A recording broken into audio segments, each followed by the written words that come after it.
এটা আমাদের হৈতক সিলেট সুনামগঞ্জ রোডের যে হৈতক পয়েন্ট থেকে যে রাস্তা গেছে এটা খামারগাঁও হয়ে হায়দরপুর হয়ে যে সিম্মতপুর গেছে। এবার যে আপনারা জানেন সিংসাপুর ইউনিয়ন এবং বাদগাঁও ইউনিয়নের মানুষের যাতায়াত। আপনারা দেখতে পাচ্ছেন যে বন্যার ফানির যে ব্যাগ 24-এর বন্যার। আমি এই মুহূর্তে এটা দৌলতপুর এবার আগের ব্রিজেও আছি।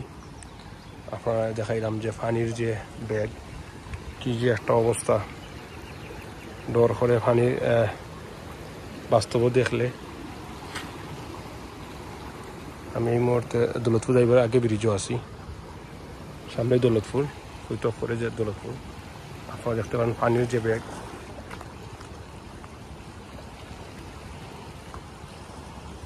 আগে আরো বেশি, গতকালকে আরো বেশি আছিল, গতকালকে আগে হালকে এখন একটু পানি কমার কারণে একটু পানি ব্যাগ কমের। কি একটা অবস্থা পানির, ডর করে।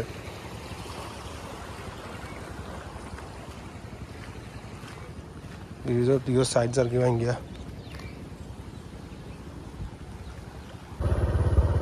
দৌলতপুর মসজিদের সামনে পানি, মেইন রোডে পানি আপনার একটা বাধা। দৌলতপুরের সামনে পানি মারছে।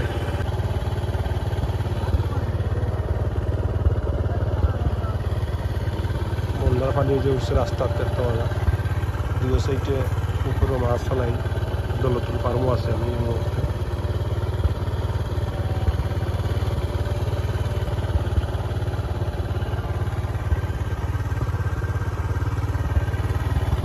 পানি তো কমছে নানি, পানি কমে এখন পানি আছে, পানি কমের নানি। মাছ কিটা মনে করো কিছু বাড়াইছে নি, বাড়াইছে না, এটা বাড়াইতে পারে। আমরা তো হবা গিয়ে খেসবা ই সাইড তো মনে করো করা, ই সাইড পড়াইল মাটি বা পানির বাবদ করছে না। দুই সাইডে পুকুর পাক্কা বড় পুকুর, দুই সাইডে ফার্মো মাছ আছে 400টা।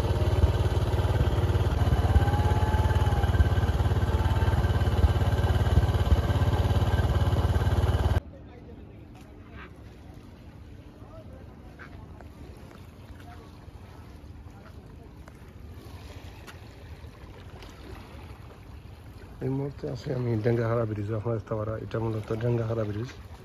হৈতক থাকি যে রাস্তা গেছে খামারগাঁও হয়ে হৈদরপুর হয়ে সিম্মতপুর বা যে সিম্মতপুর গাওয়ার আইছে, এটা হলো চাউলি গাওয়ার।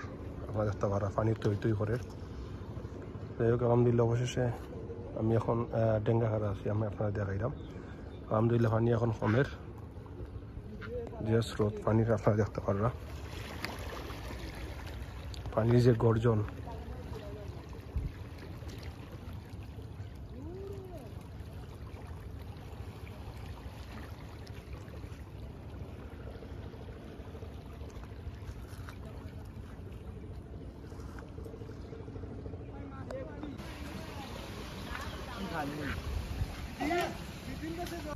আসসালামু আলাইকুম ভাই, আজকে বিকালে গেছিলাম দৌলতপুর।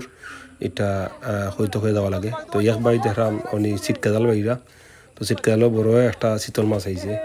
যা খুশি ভাই, উনি মহা খুশি শীতল মাছ দেখা। উনি শীতল মাছ লইয়া দৌড় দিয়েছেন বাড়িত। আপনারা দেখতে পারা বড় শীতল মাছ উঠছে শীতকাল। এটা লোকেশন লাগে দৌলতপুর, আপনারা দেখতে পাচ্ছেন।